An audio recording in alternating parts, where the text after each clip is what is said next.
Good afternoon. My name is Charles Mudd, and we're going to be talking about caring for employees, rights, issues, and opportunities as a result of COVID-19. Thank you for being here. I also want to thank the Alliance Collaborative for being involved and working with me to put this together. It's been an enjoyable collaboration, and I just want to give a shout out and thanks to Bill Weaver in particular. In that context, we put together 4 webinars. This is the second. The first was on Tuesday for employers or small businesses. Today is more targeted to the employees. And we have 2 future webinars coming up next week relating to other aspects of CARES Act other than loans. And then also on Thursday, April 16th, it would be the world after COVID-19. Kind of where do we go from here? How do we get back on our feet?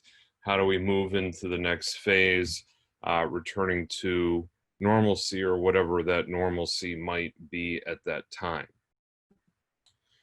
Now, what we're going to do here today is talk about a number of issues that are targeted really to employees. It's going to be an interactive presentation.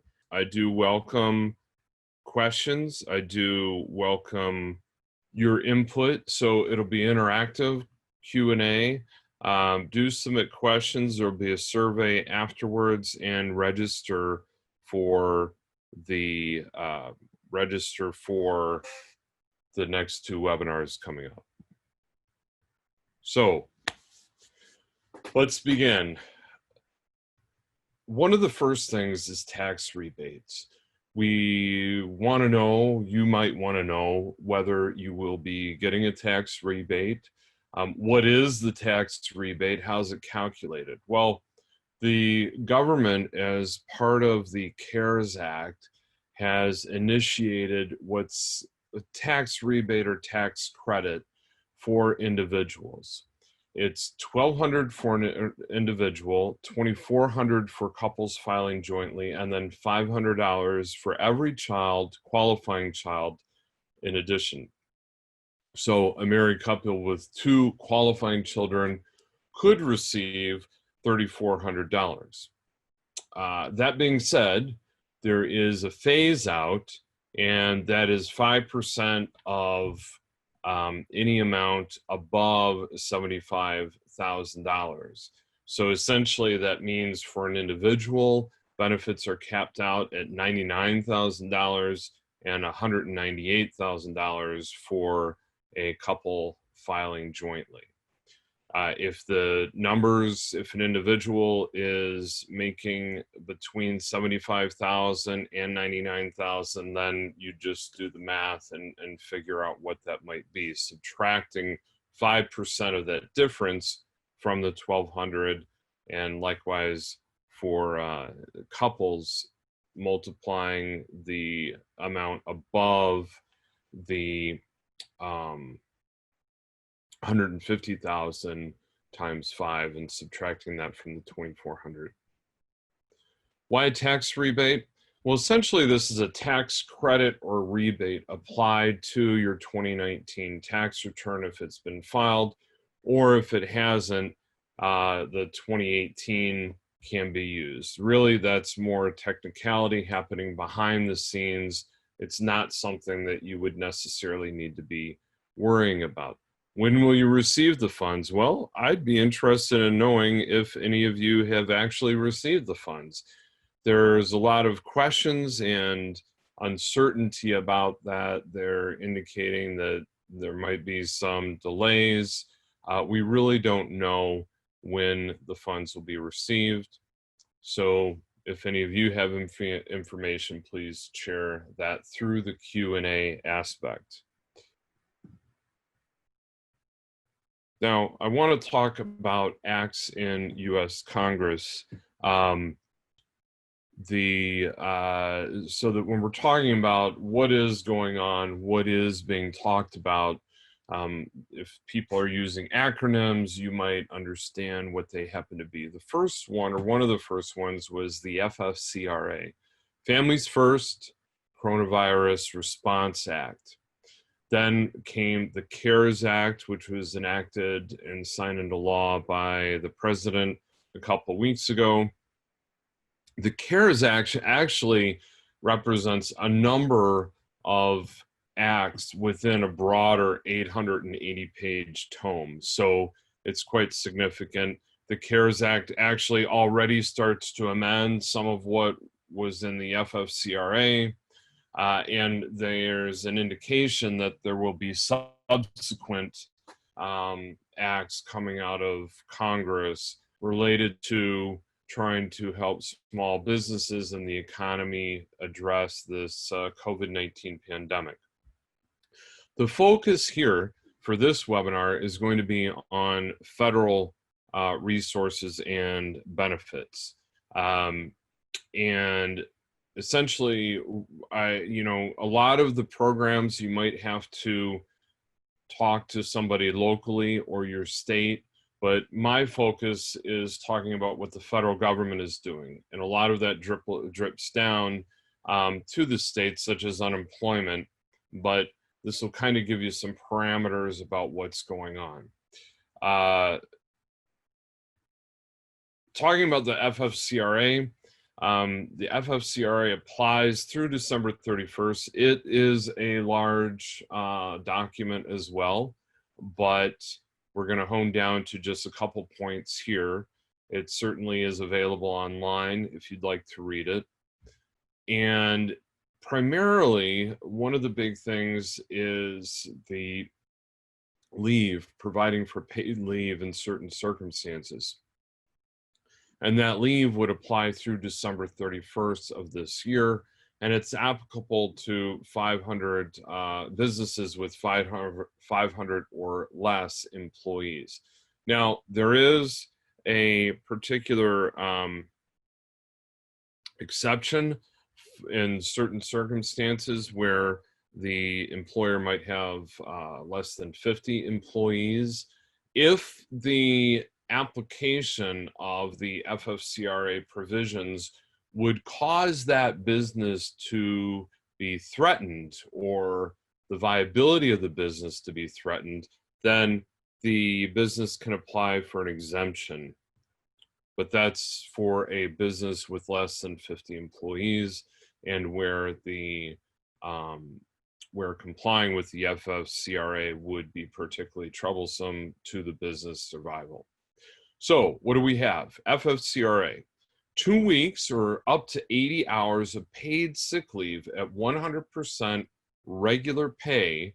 So an employer is required to pay 2 weeks paid sick leave at 100% of an individual's regular pay where the individual is quarantined or experiencing COVID-19 symptoms and seeking a diagnosis. So if they've already been identified as having COVID-19, then that would be applicable. If they have COVID-19 symptoms and are self-quarantining, but they also have to be seeking a diagnosis, then that also applies. And this is for all employees.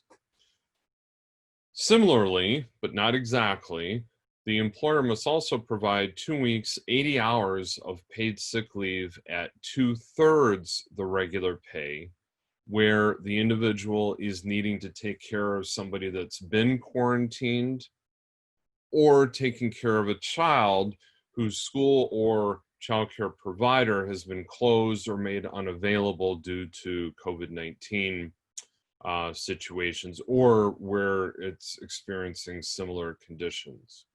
So 2 weeks paid up to 80 hours at 100% where somebody is quarantined or experiencing the COVID-19 symptoms, and 2 weeks up to 80 hours paid sick leave at 2/3 where somebody is treating or taking care of an individual or child. Now, an additional 10 weeks can be available under the expanded Family and Medical Leave Act aspects at 2/3 regular pay where an individual needs to care for a child and the school or the childcare provider remains unavailable due to COVID-19. So that's the specific aspect of an additional 10 weeks expanded family medical leave where somebody is having to take care of a child, and um, that applies only to individuals or employers with at least that have been employed at least 30 days. If an there is an exception to this, however. There is an exception to that prior provision. So here we say that this applies to employees that have been with the business for at least 30 days. There is a small exception for that, and that is where an employee may have worked not less than 30 days the last 60 days before March 1st. So what does that mean? That means that between, let's say, January 1st and March 1st, if the individual had been working at least 30 days, but they may not have all been consecutive, then that individual can be qualified as an employee of at least 30 days where the person is rehired. So if you worked for 15 days in January and 15 days in February, but they weren't consecutive, and the business rehires you, then you are considered to be an employee having worked for the business for at least 30 days.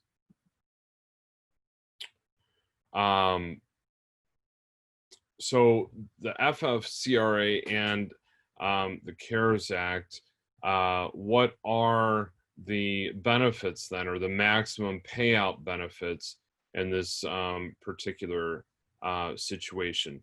The FFCRA, the provisions for up to the full-time, where somebody is working full-time up to 80 hours. If somebody's working part-time, the FFCRA does not mean that suddenly that part-time worker gets 80 hours of work, no, or 80 hours of pay. What would happen is the part-time individual, it does apply to part-time, but it would only, that person would be only paid what the number of hours that they normally would work would equate to. So if you're only working 20 hours a week, you're only going to get 20 hours a week. And as we go back to what we saw, we talked about 2 weeks. So at 80 hours doesn't mean that that suddenly extends to 4 weeks for somebody that's working part-time. It's 2 weeks up to 80 hours. There are, we were talking about how the FFCRA does not provide for part-time employees suddenly getting full-time employment through paid leave. Rather, you'd only get paid the normal amount of hours that you would be working. And there are limits to the amount. So it's 511, basically 511 dollars for somebody that is per day, for somebody that is employed full time, and that's up to 10 days or 2 weeks, maximum $5,110. If somebody falls into the 2/3 category, where we were talking about caring for an individual or a child, it's $200 a day up to $2,000 amount over that 10-day period. And then for that extended Family Medical and Leave Act to caring for a child, $200 a day for a maximum of $12,000. An individual employee, such as yourselves perhaps, cannot be penalized by an employer for taking leave under the FFCRA. Also, the employer is required to provide you notice with explaining all the details. Now, the Act says that the notice should be posted at the job site or the employer, but in these days where there's a shelter-in-place order, that makes things a lot of difficult. Even if they did post it there, If nobody's working, then what's the point? And so really an employer should be distributing that through email. And there are, of course, penalties for violations should that occur. This is a website to go to if you have any additional questions. That's provided by the Department of Labor. It's a lot of questions. It's huge. I think there are about 70 plus questions and answers there. It's a great resource. Let's move to unemployment. And before we do, let's just recap. We talked about the tax credit or rebate that should be coming. Some of you may have received it already. We talked about the FFCRA and the leave available under that, and so forth. But what I want to do now is talk about unemployment. As I mentioned when we began, what you really need to do is to check with your state or local unemployment office for more information. And although we're going to be talking about federal provisions here, under the acts, they will be operated primarily through the states. You know, it's interesting that, the unemployment, if you are unemployed at this point in time, you still need to qualify. You still need to be eligible for unemployment. Now, what I mean by that is that you have to be eligible under the new requirements and some of the old requirements. For example, as some of you may know, when you claim unemployment or you go to apply for unemployment, you have to have worked or had certain pay for the period of time or for a certain number of weeks. And if you also may still need to be looking for work. So there might be some requirements that are applicable, but there are others that the federal laws come in and supplant for the moment. One of those is that I'll get to that in just a second, but some payroll services have been, we have learned through connections and talking to people that some payroll services for employers have apparently erroneously reported wages, or they may not have reported the wages specifically for the individual employee.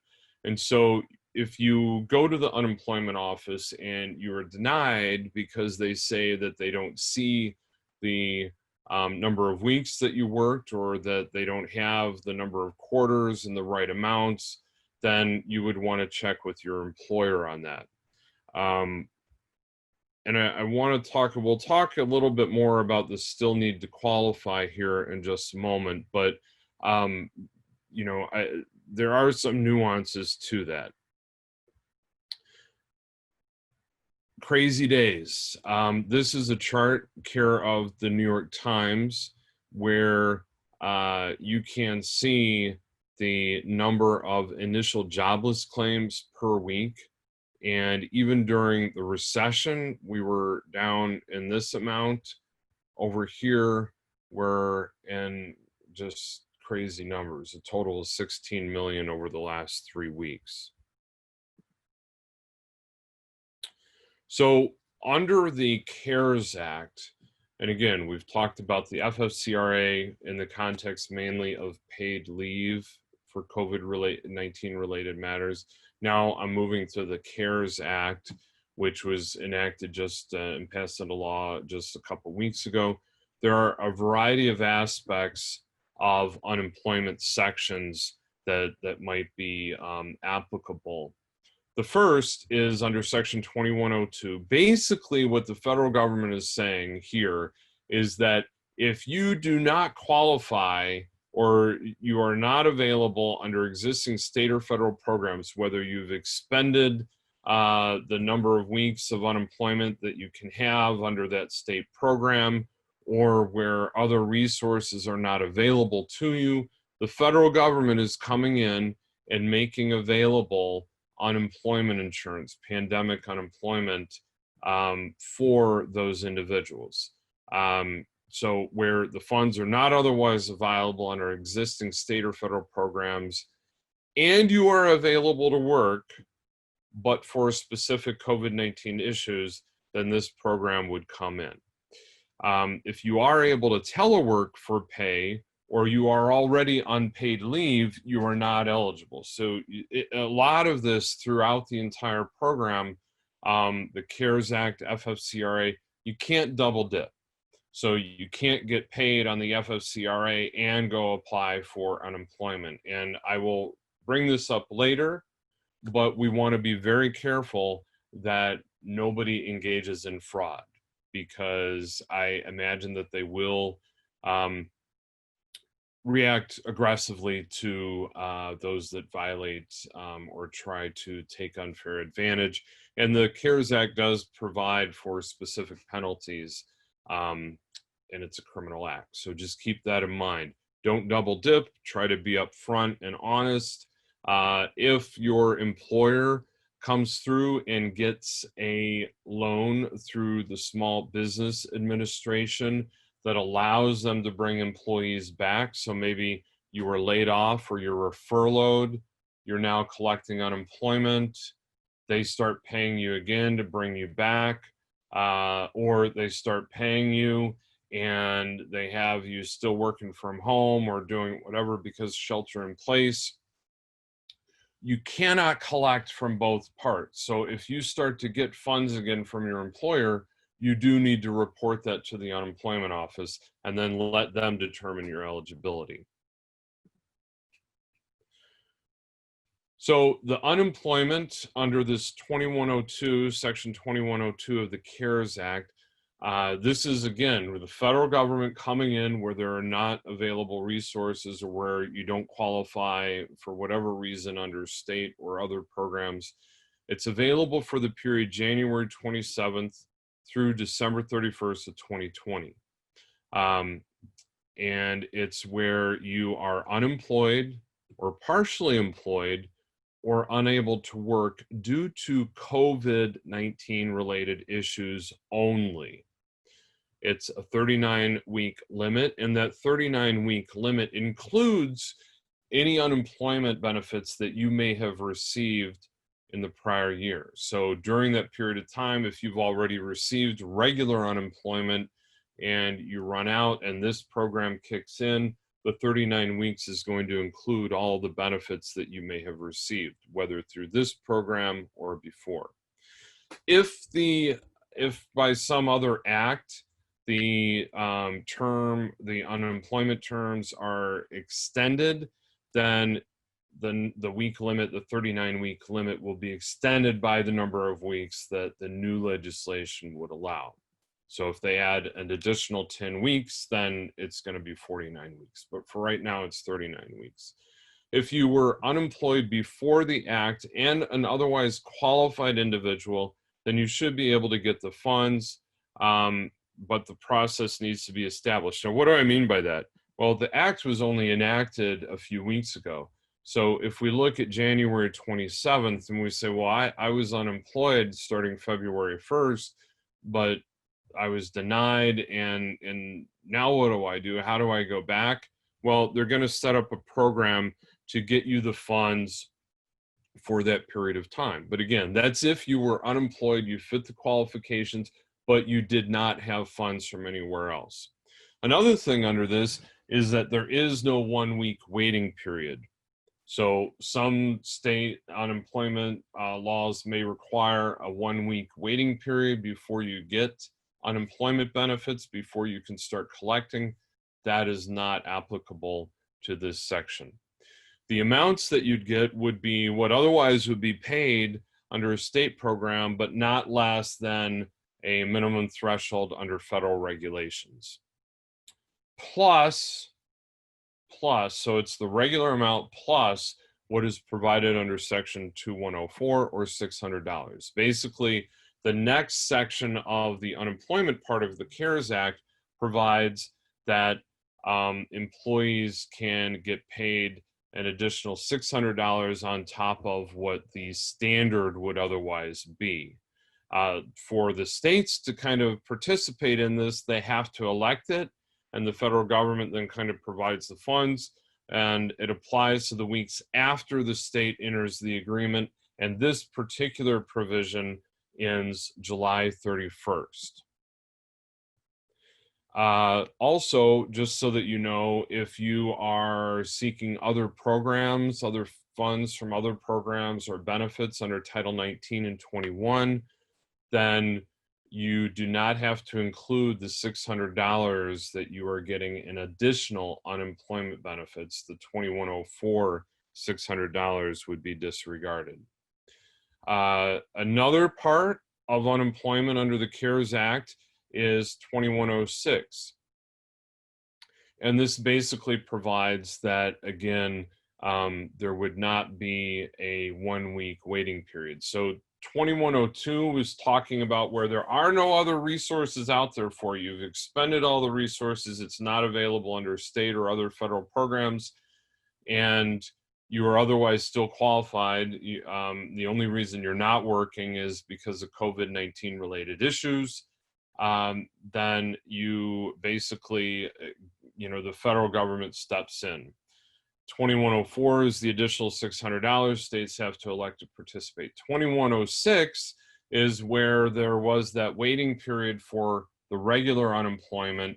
This provides that the states can get basically reimbursed, paid for that first week so that you don't have to have a 1-week waiting period. So essentially, if a state elects under Section 2106, then that state cannot make you wait for 1 week. And finally, we get to unemployment under Section 2107.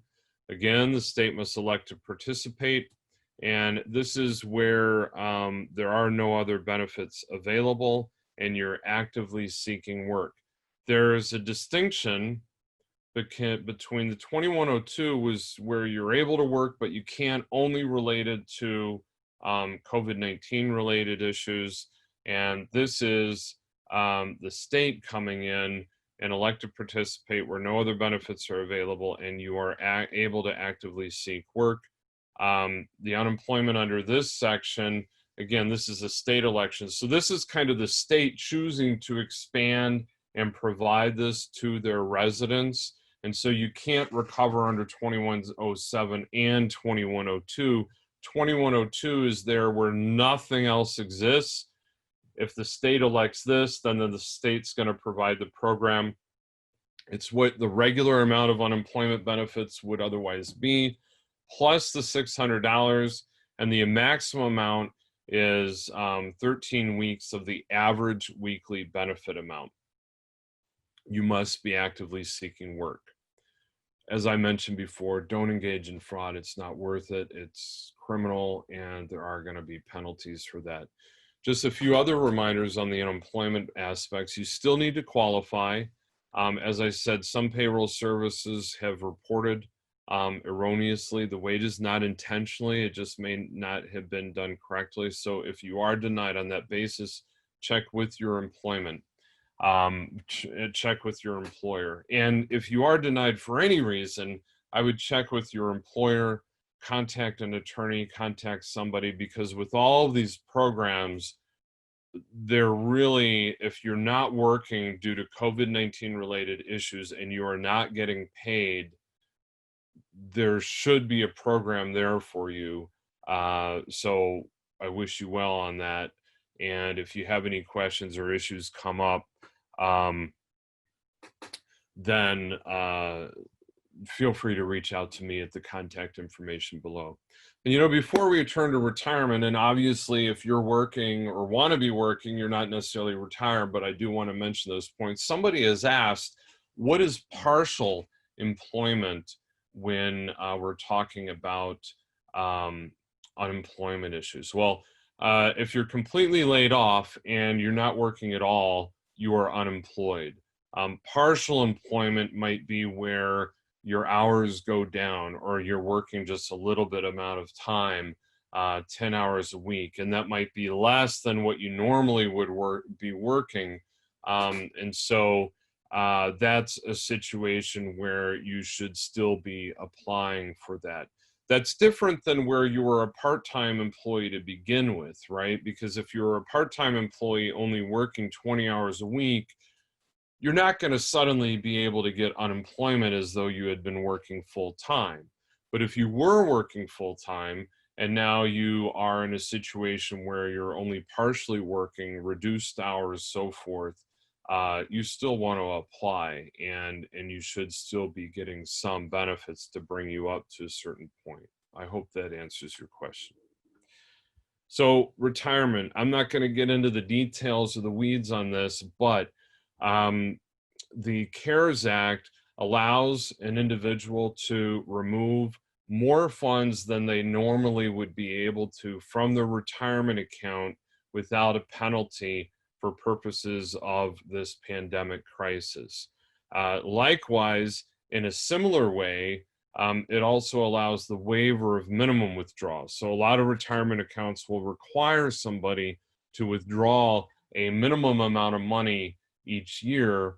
And perhaps if somebody has an IRA with the, invested in mutual funds or stocks, the last thing that you would want to be doing is pulling money out if you don't need to, right? Because I believe, like if we look at the Dow Jones Industrial Average and the S&P and the Russell 2000, the NASDAQ, I think on average, at the worst part of this crisis, they were down anywhere from 30 to 40%.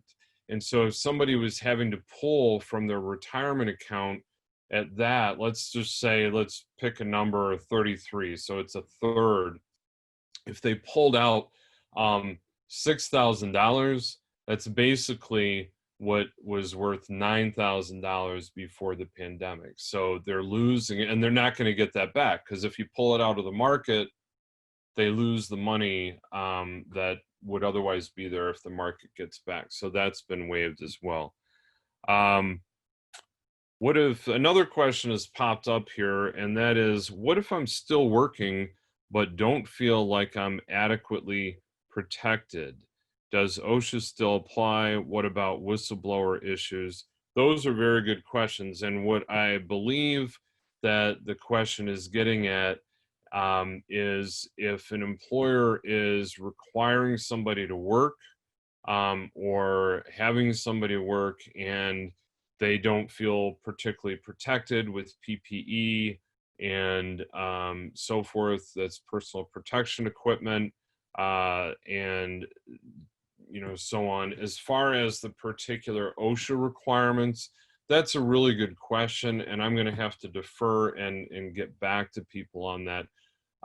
If, however, there is a situation where an employer is creating an unsafe environment, then there should be whistleblower protections. I know that I've heard from some people that have just decided to stay home and not work.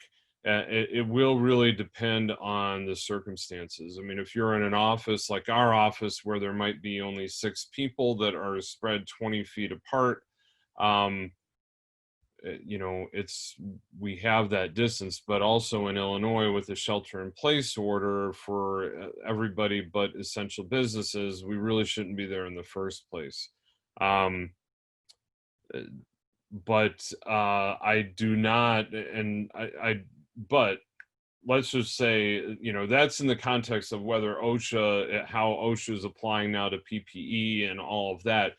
Taking that aside for the moment, and if you're working in an environment, and let's say that you're working in an environment and you don't believe that it's meeting regular OSHA requirements, maybe you need, let's say it's a zip line or something where you need a certain number of people to be operating it, somebody at the top, somebody at the bottom, what have you, and there just aren't enough people to be operating it safely in your mind to where you actually feel as an employee that you or others may be in danger.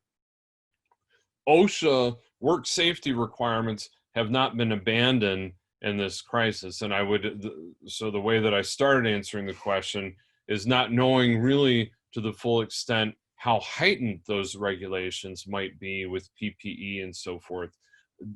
From my understanding, there has been no relinquishment or laxing of regular OSHA requirements. Let's get back here. Charitable contributions, if you are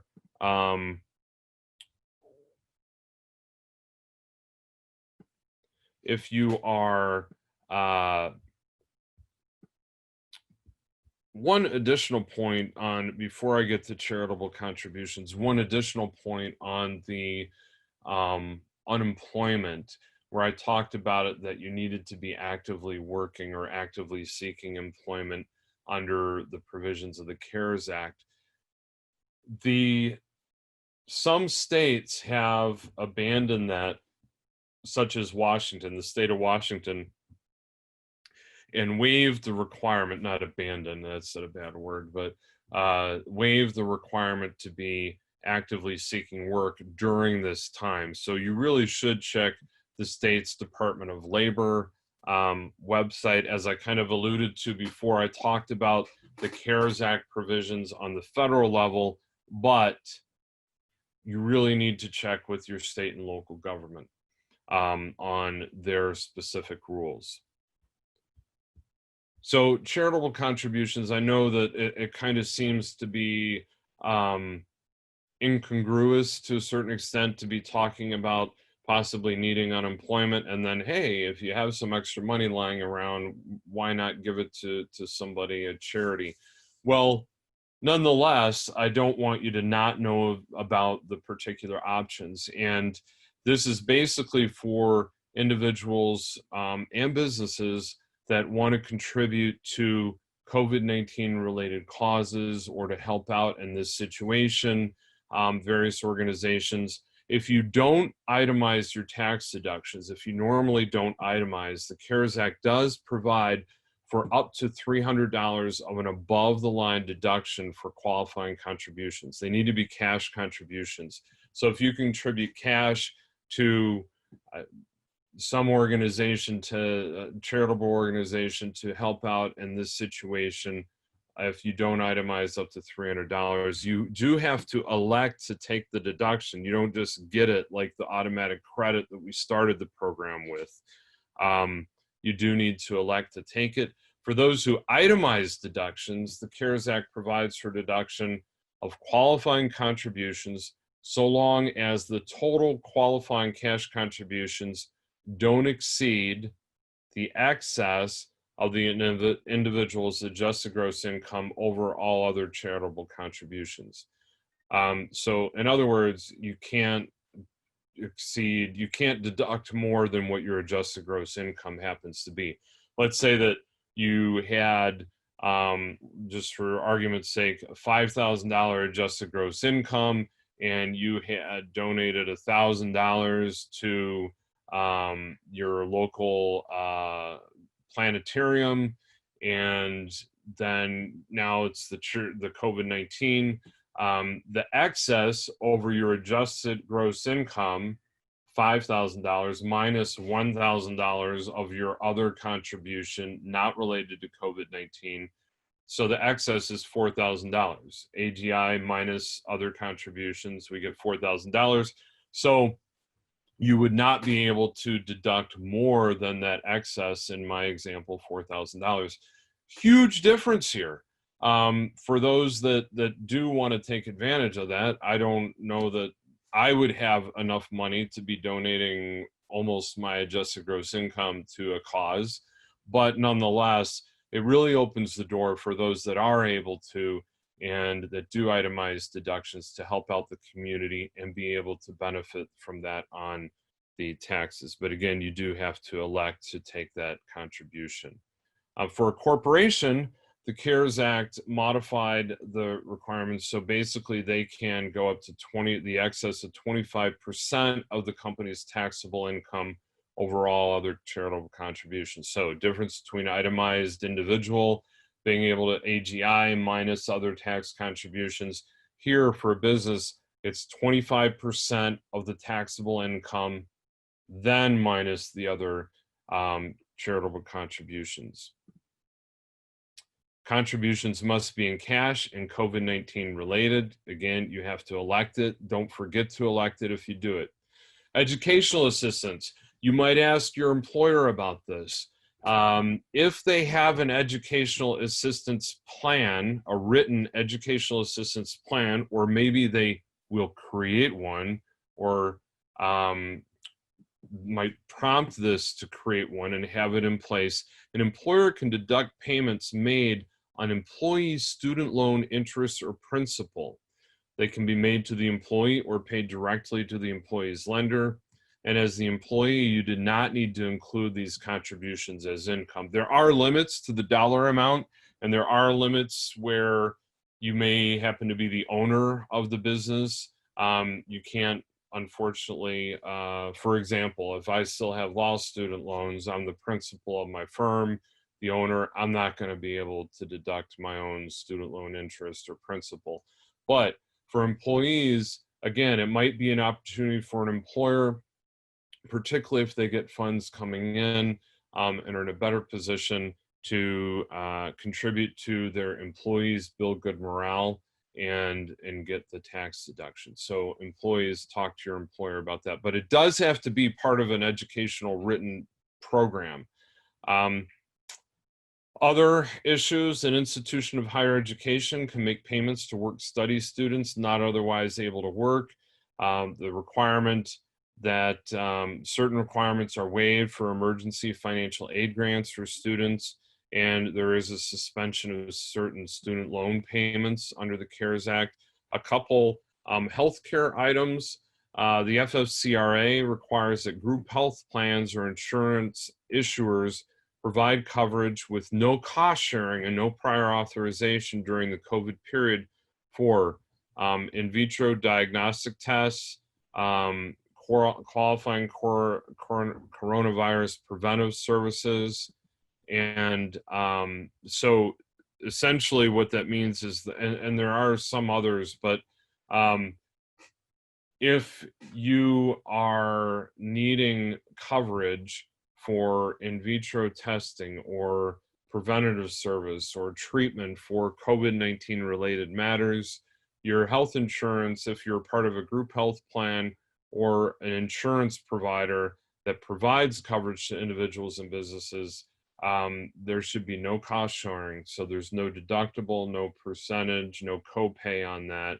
I mean, there may be a deductible, but this shouldn't be applied to that. So you should not have to pay out of pocket for these aspects, these benefits.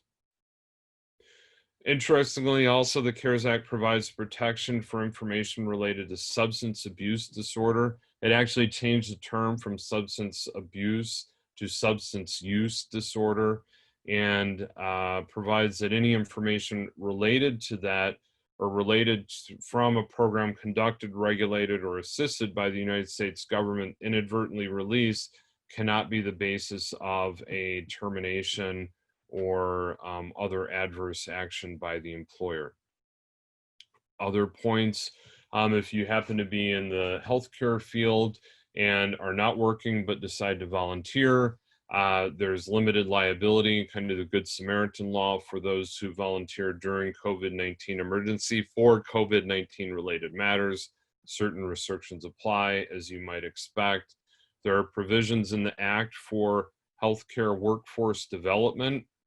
Some other issues I'm just going to touch on briefly before we go to more questions and answers, if anybody has them, is that, working remotely, you might want to talk to your employer about how you could do that, whether the employer is going to supply a remote computer or allow you to use your home computer. Make sure to, if you are working, that you're working with secure communications, and make sure that if you're connecting from your computer to a work computer, that you've updated antivirus backup.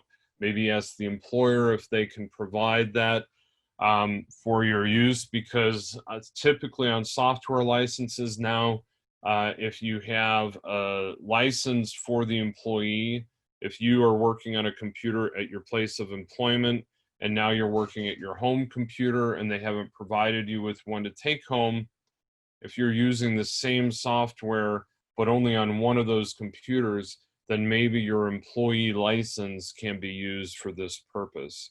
I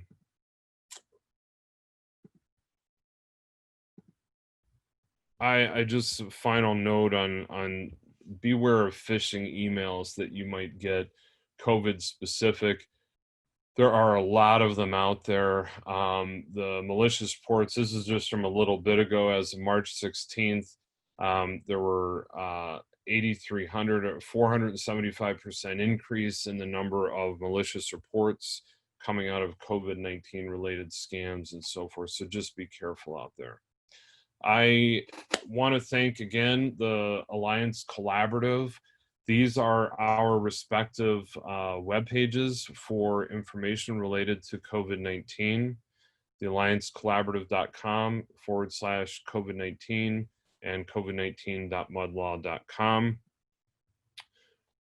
I want to open it up for questions and comments. Remember, afterwards, there should be a survey. Please let us know what your thoughts are. Please forgive me for the technical difficulties. That was unexpected, but I hope we flew through that okay. And please do register for the next webinars that we might have available, even though they may be more targeted to employers, your employer, small businesses, there might be some useful information. Does anybody have any questions?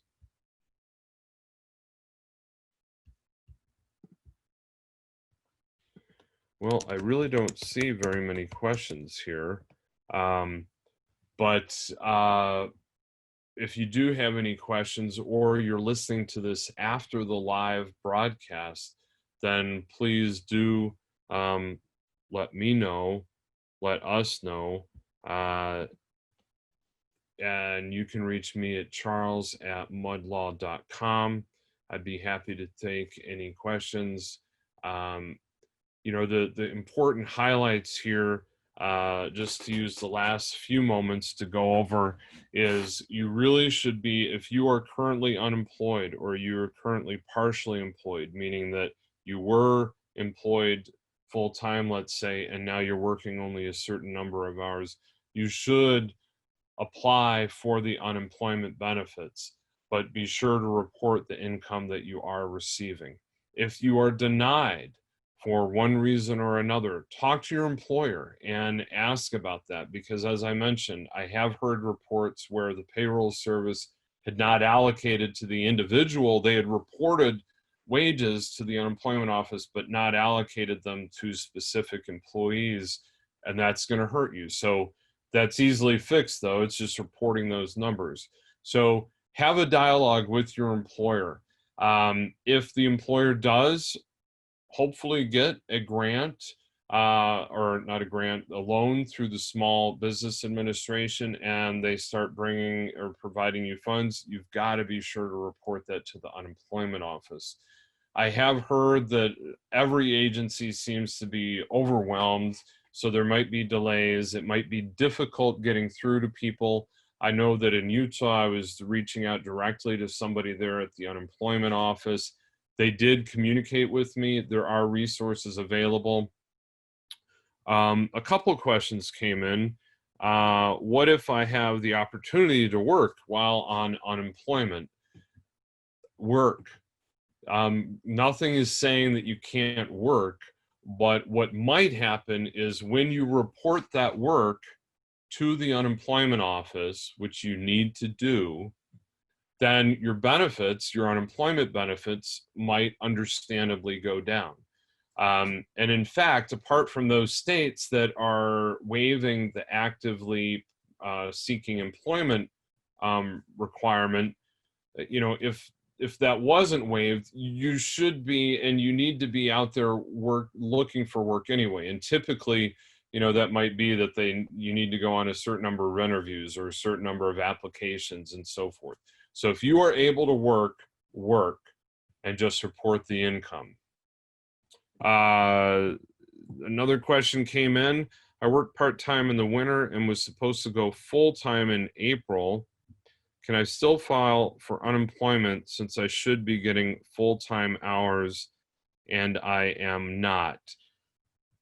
That is a good question, and I'm going to tell you what I think the answer to that question is, and it's probably not going to be the question that or the answer that you wanted.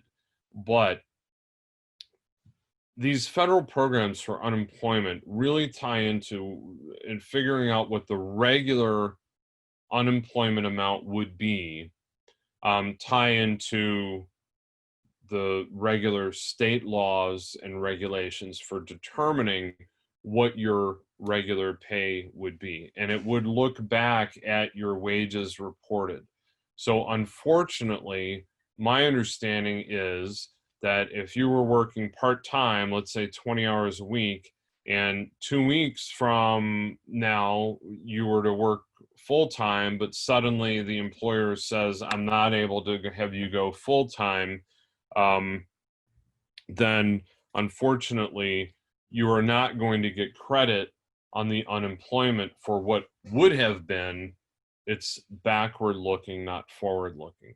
So unfortunately, in that situation, your unemployment would be based, my understanding, on the wages that were previously reported. However, if your employer applies for the Small Business Administration loan, one of those loans, which is 7A, and seeking funds for payroll costs, then you might talk to them whether there's some way that those funds, whether they intend to use those funds to be able to pay you for what you were intending to be doing. But as far as unemployment, I think that it's backward looking, unfortunately.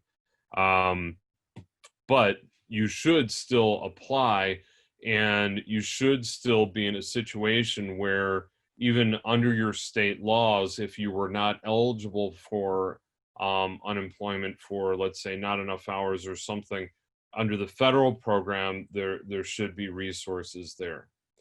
Another question has come in. What are some valid reasons to be denied for unemployment? The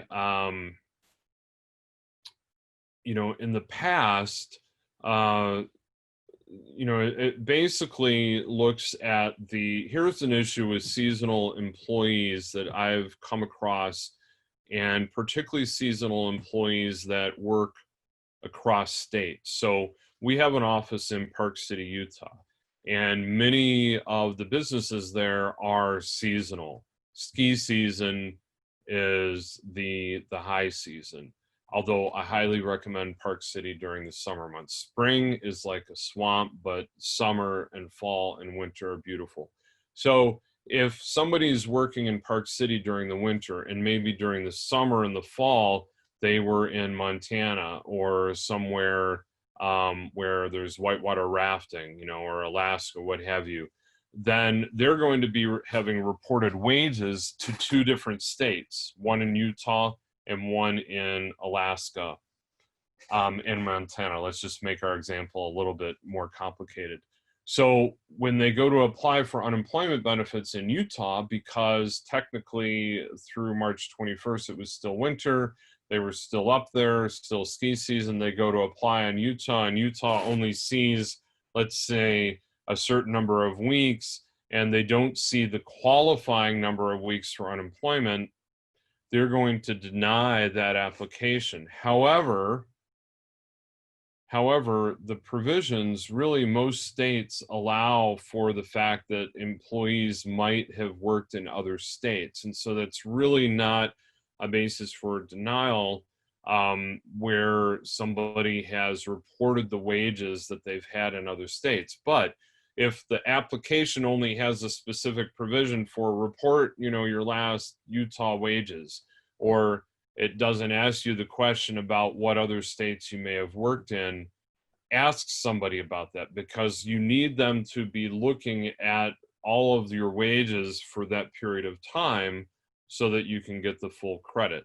Another thing, in the past, somebody that might have been fired for certain reasons and go to seek unemployment, they may have been denied because the employer can deny their or contest, oppose their unemployment application. Let's say that it was for insubordination is one of the reasons that you can be denied unemployment benefits. The federal program that we talked about, the section 2102, I believe, ending in the O2, that applied where somebody is not working only for COVID-19 related reasons and where there is no other program. So under that, let's say that the person was denied because they had acted in insubordination. My understanding is that under that federal program, where there are no other funds, that they should still be able to apply and get benefits, unemployment benefits, if all the other requirements are being met, that they're not working for, because of COVID-19 related issues. However, I mean, and what you'd have to do is argue, let's say you're fired from a position that may not have been COVID-19 related, but then you were actively working, looking for work, and now you're not able to find a job because nobody's hiring. You might want to argue that your inability to work or go out there is COVID-19 related, what have you. So that's a very good question. Another question here, you mentioned there are multiple programs available. Is there a central location to access the listing of these programs? Okay, so the under the unemployment, I mentioned that there are a number of different programs or different sections. I don't believe that you're going to have to individually pick which one you're wanting to go to. I think that the state is going to be working and coordinating with all of that. So really a lot of this is going on behind the scenes. But the point to be clear on, so I don't think you need to go and I want to apply under this section or I want to apply under this section. I imagine that the states are going to have a form or an application for you to fill out that are going to ask certain questions that will allocate you into the appropriate program without you even needing to know about it. But you should be aware, the main thing that I want you to be aware of is that if you are not working for COVID-19 related issues and you are in a situation where you would not be getting state unemployment benefits or there are no other paid benefits available, that the federal government seems to be stepping in. And so if you are denied from the state unemployment office, you want to ask them why, what the reason is, and that your understanding is that even where you might not qualify under the state, the federal government should be applying, but that all still is going through the state. And I think I hit this last question. If I work for multiple vendors in multiple states, are there special considerations? You need to make sure that you are applying, when you apply, that you're getting credit for all of that work. You cannot apply for unemployment benefits in all 3 states, using our example of Utah, Montana, and Alaska. So you would need to apply in the state that you happen to be in at the moment, report everything, don't over-report, and certainly what I'm trying to convince you of is not to under-report either. So I don't see any other questions at this time. I am certainly happy to address them. If you would like to send them to me, again, charles@mudlaw.com. I will be upfront that I am not an unemployment lawyer. So this, and not only for Mud Law, but the Alliance Collaborative, this webinar should be not construed as providing legal advice or accounting advice. You really should seek your own advice, whether that be talking to the unemployment office, talking to an attorney, that specializes in unemployment benefits if that's the issue. What I wanted to do here today, what we wanted, the Alliance Collaborative and Mud Laws, provide some information for employees under these acts so that you might know some of the questions to be asking. There should be resources out there. If somebody is not working due to COVID-19, there should be help out there for you. If somebody was not working and is unable to find employment, nobody's hiring, there should be some resources out there for you. There are also some additional benefits that we talked about. So that was the goal here, but nothing could substitute for direct individual advice from an attorney, from an accountant. So with that, I'm going to end this webinar. I appreciate your patience. We are trying to continue to work out the issues, but I think that it went well. I hope you think the same, and I wish you all the best. Have a great day, and please stay healthy and stay safe. Thank you so much.